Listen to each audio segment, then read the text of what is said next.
بسم اللہ الرحمن الرحیم الحمد للہ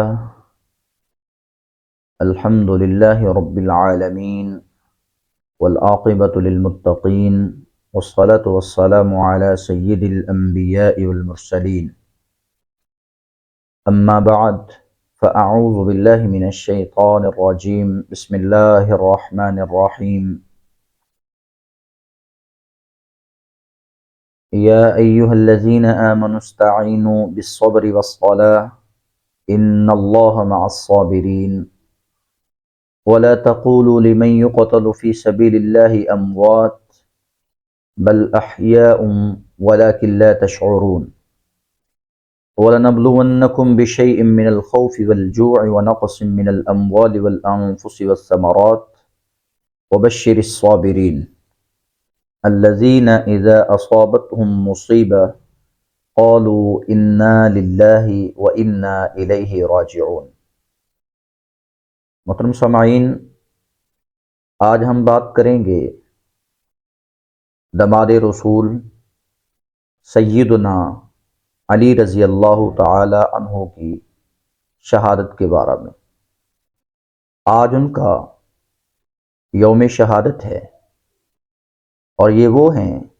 جو بچوں میں سب سے پہلے اسلام لانے والے۔ ان کے مقام کے کیا کہنے کہ سیدنا علی رضی اللہ تعالی عنہ یہ دماد مصطفیٰ ہیں،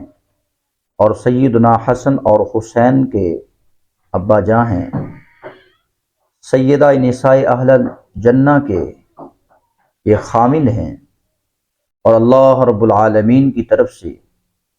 ان کو بے شمار خوبیوں اور صلاحیتوں سے نوازا گیا۔ ان میں سے اللہ رب العزت نے ان کی یہ خوبی قرآن مجید میں بیان کی۔ فَقُلْ تَعَالَوْا نَدْعُ أَبْنَاءَنَا وَأَبْنَاءَكُمْ وَنِسَاءَنَا وَنِسَاءَكُمْ وَأَنفُسَنَا وَأَنفُسَكُمْ ثُمَّ نَبْتَهِلْ فَنَجْعَلْ لَعْنَةَ اللَّهِ عَلَى الْكَاذِبِينَ۔ وفد نجران آتا ہے 9 ہجری کو۔ رسول اکرم صلی اللہ علیہ وسلم نے فرمایا، میں اپنے اہل بیت کو بلاتا ہوں اور آپ اپنے گھر والوں کو بلائیں۔ تو آپ نے کائنات کے سرتاج نے سیدنا علی رضی اللہ تعالی عنہ کو، سیدہ فاطمہ الزہرا رضی اللہ تعالی عنہا کو، اور سیدنا حسن اور حسین کو بلا کر کہا، اللہ ان پر یہ میری چادر ہے، یہ میرے اہل بیت ہے، میں اپنے اہل بیت کے بارے میں تمہیں یاد دہانی کراتا ہوں۔ جو انہیں تکلیف دیتا ہے وہ محمد الرسول اللہ کو تکلیف دے گا، جو ان سے نفرت کرے گا وہ محمد الرسول اللہ سے نفرت کرے گا۔ ان سے پیار کرنا، ان سے اپنی محبت اور عقیدت کا اظہار کرنا، یہ ایمان کی علامت ہے۔ تو اللہ رب العزت کے یہ پیارے سیدنا علی رضی اللہ تعالی عنہ اتنے پیارے کہ رسول اکرم صلی اللہ علیہ وآلہ وسلم فرماتے ہیں، من کنت مولا فعلی مولا، جس کا علی دوست ہوگا وہ میرا دوست ہوگا، جو علی کا دشمن ہوگا وہ میرا دشمن ہوگا، جو ان کو تکلیف دے گا وہ مجھ کو تکلیف دے گا۔ یہ وہ ساری خوبیاں اور یہ وہ ساری صلاحیتیں جو سیدنا علی رضی اللہ تعالی عنہ کو اللہ نے نوازی تھی۔ خوف خدا میں بہت زیادہ آگے تھے، سخاوت کے میدان میں بے مثال تھے، شجاعت اور بہادری کے میدان میں سب سے پیش تھے، معرکہ جنگ بدر میں اور بیت رضوان کے سرٹیفکیٹ کو حاصل کرنے والے تھے۔ اللہ کی رضا کا، خوشنودگی کا اللہ رب العزت نے انہیں سرٹیفکیٹ عطا کیا دنیا کی زندگی میں، اور وہ ڈگریاں عطا کی جو خلفائے راشدین کو اللہ نے عطا کی تھی۔ خلیفہ چہارم کو اللہ رب العزت نے قرآن مجید میں کبھی اولئک هم الصادقون کے القاب سے پکارا، یہ وہ سچے لوگ ہیں، کبھی اولئک هم الفائزون کے القاب سے پکارا، یہ کامیاب لوگ ہیں، اور کبھی اللہ رب العزت نے اولئک هم المفلحون کی ڈگریاں عطا کی کہ یہ کامیاب ہونے والے ہیں اور وہ کامیاب متقین ہیں۔ اور اسی طرح ساری زندگی یہ پیغام خوف خدا کا دیتے رہے، سخاوت کے میدان میں سخاوت کا پیغام دیتے ہوئے ارشاد فرماتے رہے، لوگوں الذین ینفقون باللیل والنہار الذین ینفقون اموالہم باللیل والنہار سرا وعلانیہ فلہم اجرہم عند ربہم ولا خوف علیہم ولا ہم یحزنون، جو اللہ کے راستے میں دن اور رات کو خرچ کرتے ہیں، اعلانیہ اور چھپ کر خرچ کرتے ہیں، ان پر کسی قسم کا کوئی خوف نہیں ہوگا، وہ غم زدہ نہیں ہوں گے۔ اور یہ وہ ساری صفات سیدنا علی رضی اللہ تعالی عنہ کے خاندان میں اور ان کی ذات میں نمایاں نظر آتی تھی۔ اللہ ہمیں یہ پیغام سمجھنے کی توفیق عطا فرمائے۔ وقت آتا ہے 40 ہجری کو، آج 40 ہجری نبی مکرم صلی اللہ علیہ وسلم کے اس دنیا سے جانے کے بعد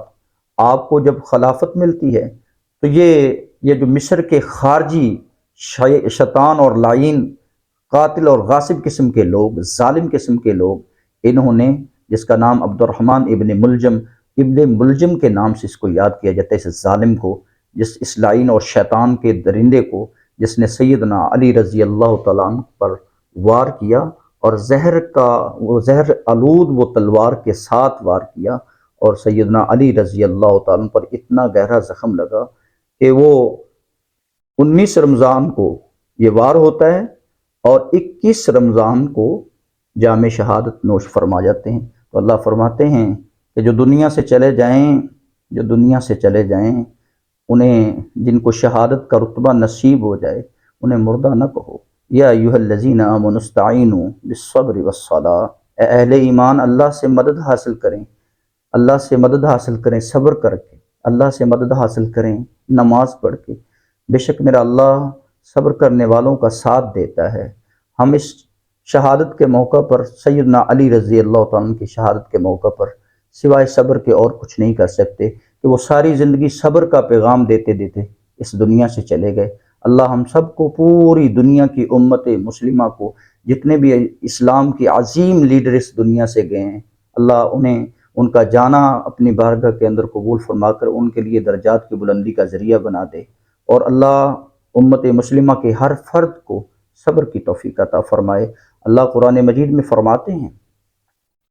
یا ایھا الذین آمنوا استعینوا بالصبر والصلاۃ ان اللہ مع الصابرین ولا تقولوا لمن یقتل فی سبیل اللہ اموات، جو فی سبیل اللہ شہید ہو جائیں انہیں مردہ نہ کہو، بل احیاء ولکن لا تشعرون، بلکہ وہ تو زندہ ہیں، برزخ کی زندگی میں اللہ کی جنتوں میں زندہ ہیں، اللہ کی جنتوں کے بالا خانوں میں وہ بہت زیادہ عیش و عشرت کی زندگی بسر کرنے والے ہیں۔ وَلَنَبْلُوَنَّكُمْ بِشَيْءٍ مِّنَ الْخَوْفِ وَالْجُوعِ، میرے اور آپ کے لیے یہ پیغام ہے کہ میں آزماتا ہوں آپ کو، کسی کو خوف دے کر، کسی کو بھوک دے کر، کسی کے مال میں کمی کر، اور اللہ رب العزت پھر فرماتے ہیں وَبَشِّرِ الصَّابِرِينَ، خوشخبری ہے صبر کرنے والوں کے لیے، الَّذِينَ إِذَا أَصَابَتْهُمْ مُصِیبَۃٌ۔ تو آج کے موقع پر یہ بہترین پیغام ہے قرآن مجید کا یوم شہادت کے حوالہ سے، الَّذِينَ إِذَا أَصَابَتْهُمْ مُصِیبَۃٌ، جب بھی مسلمان کو کوئی تکلیف اور رنج اور مصیبت، دکھ کی گھڑی آتی ہے تو سوائے قالوا انا للہ وانا الیہ راجعون، سبحان ربک رب العزت عما یصفون وسلام علی المرسلین والحمد للہ۔